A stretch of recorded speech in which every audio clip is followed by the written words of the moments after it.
I am so tired. Christmas, New Year's Eve, I'm wiped out, I'm broke. But you know what I'm the most tired of?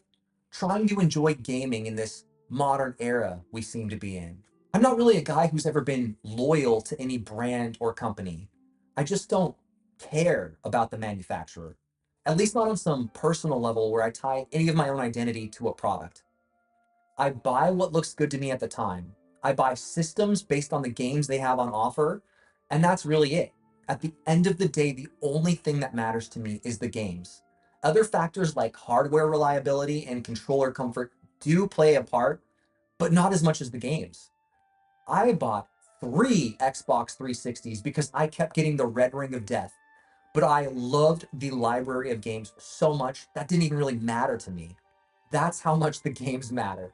And I'm sure on some level, it's the same thing for you. When I was a child, I didn't have to think about what features a system had. I just played whatever my parents put in front of me. My first video game console was the original Nintendo. Yes, I am that old. The legendary NES. You put the game in, you play the game. We didn't have to think or worry about any other bullshit. We bought the games, we played the games. It was a beautiful time. Of course, as long as gaming has existed, there's always been games riddled with glitches, broken games. But back then, if you bought one from a reliable company, you knew you were going to be okay. I always felt confident buying games from Capcom, Konami, Sega, Sony, and of course, Nintendo. Somewhere along the line, things became deficient. Fast forward to November 2005, the release of the Xbox 360, one of my favorite systems of all time. I bought it on day one. I had never played video games in high definition before. The worlds were so sharp, vibrant, and alive. It blew my mind. Technology was rapidly advancing, especially in the home consumer entertainment space. HD TVs were starting to get cheap enough for consumers to replace their old, heavy square ones. Many of my favorite video games of all time released during this era. Games like Dead Rising and The Elder Scrolls Oblivion. Man, I loved Oblivion. I probably put over 1,000 hours into that game. Between the main story, side quests, and one awesome expansion called the Shivering Isles, it blew my mind. I could not get enough of that world. But sometime in 2006, developer Bethesda released a single piece of DLC for $2.50. Gamers lost their fucking minds. What idiot thought we would pay $2.50 for a single horse cosmetic? They must be so stupid. I don't know who that person at Bethesda was, but they were ahead of their time. Because fast forward to January 2024, and gamers are spending thousands of dollars daily doing gotcha rolls on mobile games on their phone. We buy loot boxes and pay for live services on top of a full retail price for a video game. Somewhere along the lines, gamers were hypnotized into thinking it's okay to spend money constantly on a single experience. What happened to us? Everything is piecemeal now. Games cost $70 on release, but only if you want the little bitch version. If you want to be a real gamer, you better step up. You gotta cop that pre-order only day one digital deluxe Supreme Gentleman Edition. $189.99. You're not one of those poor people, are you? Hell, it even comes with a shiny in-game golden avatar to let the other gamers know they're pathetic little pieces of shit.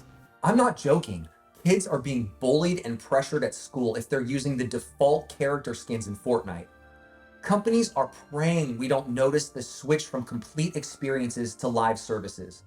Gamers are getting used to paying for loot boxes, skins, and extra content that used to encompass a complete purchase experience. So what's the solution to all of this? The same thing that it's always been as far back as money has existed. You vote with your wallet. Stop rewarding these companies for these scummy anti-consumer business practices. The sooner we stop lining up to let these companies shit all over us, the sooner it changes. Look at a game like Cyberpunk 2077 that released in December of 2020. Gamers lined up on day one to play that, and they paid $70 for a broken mess of an experience. It was so broken that Sony stopped selling it on their platform. Now, me, I just bought it in January of 2024 for $9. Is that fair to the gamers who paid their hard earned cash to get a broken game that barely even ran? No. But unfortunately, the harsh reality of gaming in this modern era is that you can't buy games at release.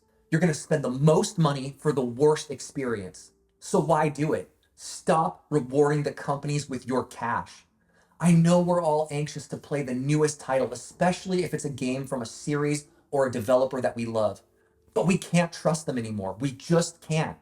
We have to push back. And I refuse to buy games at release now. I'm just not doing it. If a new game comes out right now, it doesn't exist to me, period. I have a back catalog so deep, I will probably perish before I finish all of my games. So why are we so addicted to buying the newest, hottest toy? Let it come out, let it be fixed, and then pay less to get a better experience. That is the absolute best advice I could ever give you. Unfortunately, gamers just can't get enough of the new thing. We have to stop. Vote with your wallet. Stop paying the full price for a broken experience. Don't ever buy shitty loot box DLC character skins outright. Let that addiction go. We need to rebalance the system to paying for a complete experience and receiving that. If we do vote with our wallets, it will change, I promise you, but we have to do it. I'm not even asking you to share this video with your friends or social media. Just share the message. Stop buying terrible games, broken games. Stop paying full price for games on release until you're certain it's a complete, fixed, full experience. That's the only message I really want to drill into your head with this video. Let's heal gaming. I know this sounds so nerdy to say, but it's a big part of my life, and I know it's a big part of yours. Let's get a return to form. It wasn't that long ago that things were good. Technology has met with gaming, and it hasn't been a good experience. It should be, though. Let's rebalance it. I believe in me, and I believe in you. Just like my last video, we need to bring the vibe back up. I want to wish you the happiest of New Year's. I hope wherever you're at, it's beautiful outside and you're comfortable indoors. Play your favorite game, sip some hot tea or chocolate, enjoy your new year, and I will see you in the next one.